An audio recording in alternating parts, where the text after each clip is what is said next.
안녕하세요. 책 읽어주는 아내 배우 이태란입니다. 오늘은 나무는 자신을 위해 그늘을 만들지 않는다.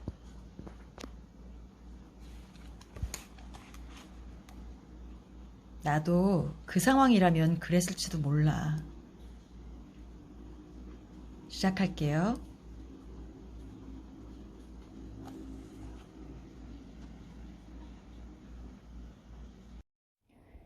인간을 가장 잘 이해할 수 있는 곳 중에 하나는 바로 군대다.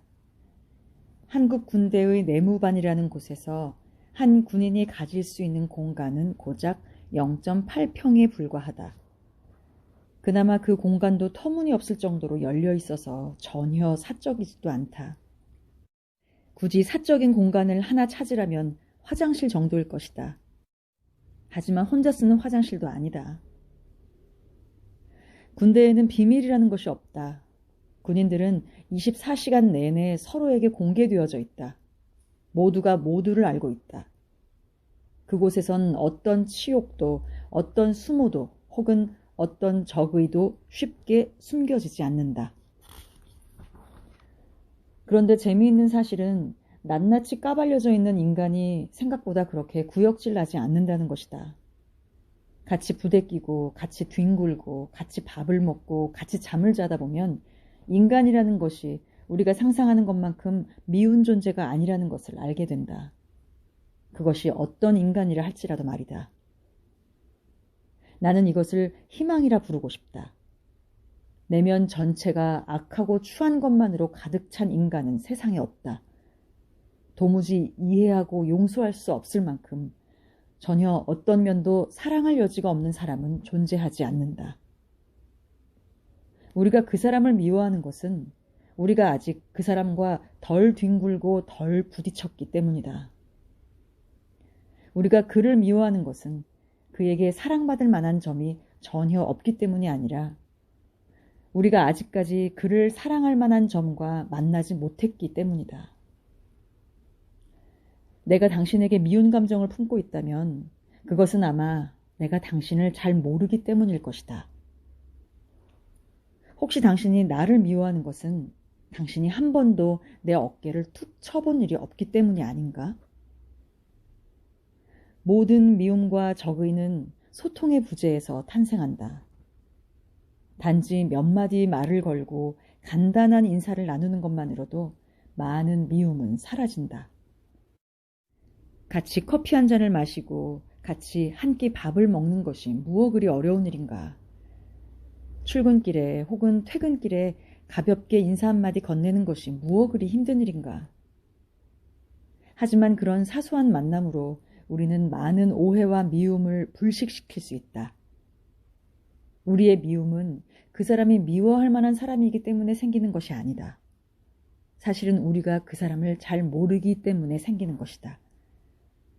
성경에는 내 몸을 사랑하는 것처럼 원수를 사랑하라는 말이 있다.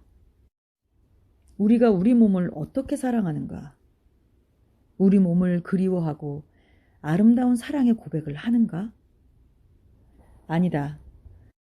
목마를 때 물을 마시고 졸릴 때 잠자고 배고프면 밥을 먹는다. 즉각적으로 소통하여 응답하는 것이 몸을 사랑하는 방법이다. 원수처럼 미운 사람이 있거든 우선 말을 걸어보라. 무엇에 목말라 하고 배고파 하는지 간단하게 물어보라. 기대하는 것보다 훨씬 쉽고 가까운 곳에 길이 있을지 모른다.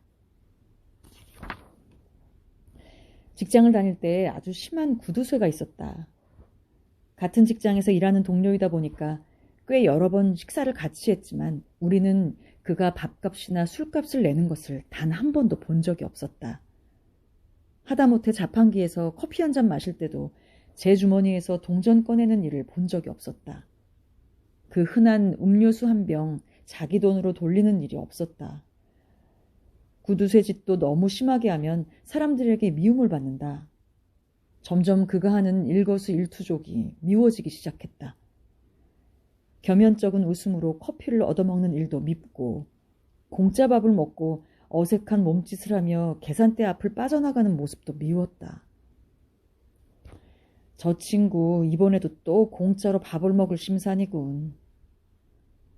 저것 봐. 저 사람은 계산대 앞에서는 절대로 어슬렁거리지 않는다니까. 그의 뒤에서 수군대고 또 비방하는 소리가 들렸다. 그런데 어느 날 우리는 그가 아주 많은 빚을 지고 있다는 사실을 알게 되었다. 어떤 사람들은 재산을 상속받는다는데 그는 반대로 엄청난 빚을 상속받았던 것이다. 더구나 그의 어머니는 몸이 아파 병원에 입원을 한 상태였다. 그는 자신의 월급을 쪼개서 부모의 빚을 갚으면서 또 병원비도 내고 있었던 것이다. 세상의 온갖 비난과 야유를 받으면서 자신을 하찮고 낮은 사람으로 만들면서 정작 그는 그가 감당해야 하는 부르를 성실하게 감당하고 있었던 것이다. 그 사실이 알려지자 그에 대한 다른 사람들의 태도가 바뀌기 시작했다. 너무 심하게 굴었던 사람들은 자신의 그러한 태도를 부끄러워하며 그에게 거꾸로 용서를 구하기도 했다. 우리가 다른 사람을 미워하는 것은 미움 때문이 아니라 무지 때문이다. 이 세상에 정말 누군가를 미워할 만한 일은 그리 많지 않다. 그것은 나쁜 것을 나쁘지 않다고 말하려는 것이 아니다. 그것이 설령 나쁜 것이라 할지라도 우리는 그것을 얼마간 이해할 수 있다는 말이다. 나도 그 상황이라면 그랬을지도 몰라. 이런 마음으로 말이다.